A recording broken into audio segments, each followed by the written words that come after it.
भूल मती जाना भसुर भूल मती जाना, भूल मती जाना भसुर भूल मती जाना।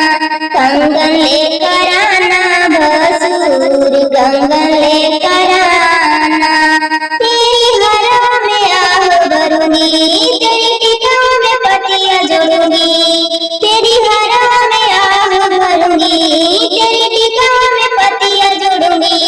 झुमका लेके आना भसुर झुमका लेके आना। रिश्ता किए तो रिश्ता करके निभाना।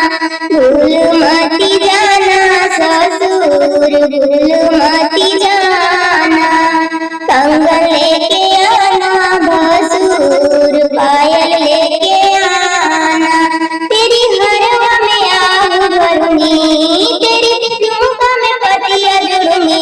तेरी हरवा में आह भरूंगी, तेरी टिकाऊ में पतिया जोड़ूंगी। भूल मती जाना भसुर भूल मती जाना। झुमका लेके आना भसुर झुमका लेके आना। रिश्ता किए तो रिश्ता करके निभा